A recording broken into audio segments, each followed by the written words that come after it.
एक महात्मा जंगल के वृक्ष के नीचे ध्यान किया करते थे। वह एक लकड़हारे को रोज लकड़ियां काट कर ले जाते देखते थे। एक दिन उन्होंने लकड़हारे को रोककर कहा कि तुम दिन भर लकड़ी काटते हो लेकिन फिर भी 2 जून की रोटी भी नहीं जुटा पाते। तुम आगे क्यों नहीं जाते? वहाँ आगे चंदन के पेड़ों का जंगल है। एक दिन चंदन की लकड़ी काटोगे तो बहुत दिनों की खाने की समस्या का हल हो जाएगा। लकड़हारे को महात्मा की बात पर विश्वास नहीं हुआ, क्योंकि उसकी सोच यह थी कि जितना वह जंगल के बारे में जानता है उतना कोई भी नहीं जानता। जंगल में लकड़ियां काटते काटते ही तो उसकी उम्र बीती है। यह महात्मा तो इस पेड़ के नीचे बैठा रहता है, इसको क्या पता कि आगे जंगल में क्या है। लकड़हारे का मन तो नहीं था उसकी बात मानने का, लेकिन फिर उसके दिमाग में आया कि इस बात का नुकसान भी क्या है। क्या पता इसकी बात ठीक ही हो, यह मुझसे झूठ बोलेगा भी क्यों, संत आदमी है, आज से पहले इसने मुझे कभी बोला भी नहीं है, क्यों ना इसकी बात मानकर देख ली जाए। महात्मा की बात मानकर वह आगे गया तो उसे सचमुच चंदन के पेड़ों का जंगल नजर आया। उसने चंदन की बहुत सारी लकड़ियां काटकर एक गट्ठर बना लिया और वापस चल पड़ा।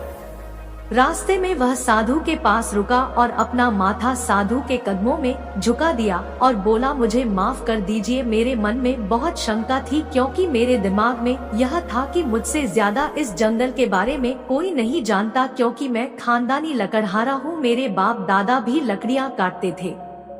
हम लोगों ने कभी यह नहीं सोचा कि इसके आगे भी शायद कुछ हो सकता है।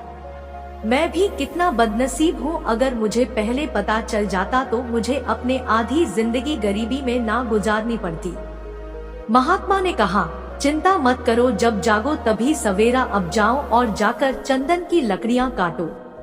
अब लकड़हारे की जिंदगी बड़े आराम से कटने लगी। एक दिन लकड़ियां काट लेता तो उसे बहुत दिनों का जंगल में आने की जरूरत नहीं पड़ती, क्योंकि बाजार में चंदन की लकड़ियों की अच्छी कीमत मिल जाती। ऐसे ही उसके दिन आराम से गुजरने लगे। एक दिन जब वह लकड़हारा लकड़ियां काटने जा रहा था तो उस महात्मा ने उसे अपने पास बुलाकर कहा, तुम अभी तक चंदन की लकड़ियां ही काट रहे हो, इससे आगे नहीं गए अभी क्या? तुम्हारे मन में कभी यह सवाल नहीं उठा कि इस चंदन के आगे भी कुछ हो सकता है?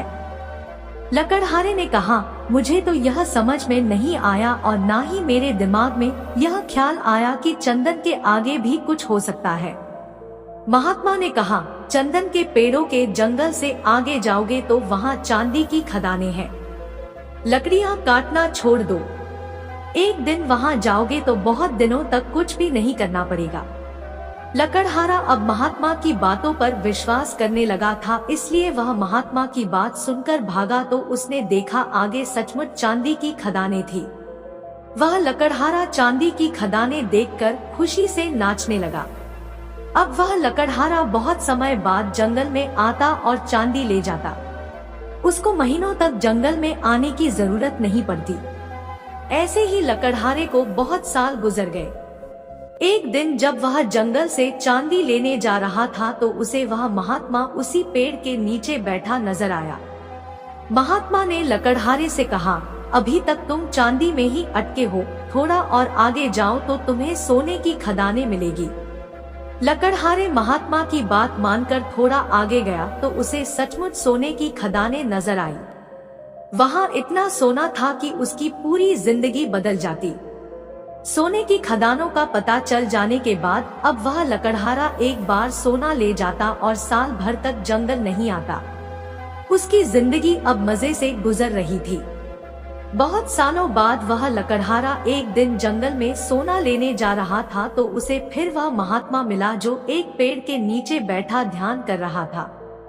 जब उस महात्मा ने लकड़हारे को सोना लेने के लिए जंगल की तरफ जाते देखा तो उसे कहा, क्या तुम कभी जागोगे ही नहीं? क्या हर बार मुझे ही तुम्हें जगाना पड़ेगा?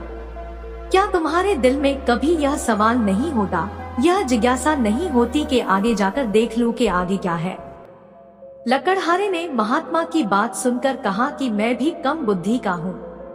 मेरे दिल में कभी यह सवाल ही नहीं आया कि सोने से बड़ा भी कुछ हो सकता है। मैं तो यही सोचता था कि दुनिया की यही आखिरी कीमती चीज है। महात्मा ने कहा, नादान इंसान, सोने की खानों से आगे जाओ, वहाँ तुम्हें हीरे की खदानें मिलेंगी। जब वह लकड़हारा आगे जाकर देखता है तो आगे सचमुच हीरे की खदानें थी। अब वह लकड़हारा एक बार हीरे ले जाता और सालों तक जंगल में नहीं आता। वक्त बीतने के साथ वह लकड़हारा बूढ़ा हो गया। एक दिन वह हीरे लेकर वापस आ रहा था तो उसे वही महात्मा पेड़ के नीचे बैठा नजर आया। महात्मा ने कहा, अरे नासमझ इंसान, अब तुम हीरो में ही रुक गए हो। इतना पैसा आने के बाद वह लकड़हारा घमंडी भी हो गया था, बड़े बड़े महल भी खड़े कर लिए थे, बहुत अमीर भी हो गया था। उसने महात्मा से कहा, अब छोड़ो तुम मुझे और परेशान मत करो, अब हीरे के आगे और क्या हो सकता है। उस महात्मा ने कहा, उन हीरो के आगे मैं हूँ। क्या तुम्हारे दिल में कभी यह ख्याल नहीं आया कि यह आदमी यहाँ बैठा रहता है जिसे यह पता है कि सोने और हीरे की खदानें कहाँ है, लेकिन फिर भी वह इन चीजों को नहीं भर रहा। इसको सोने और हीरो से भी कीमती बहुमूल्य मिल गया होगा, तभी यह निश्चिंत होकर यहाँ बैठा है।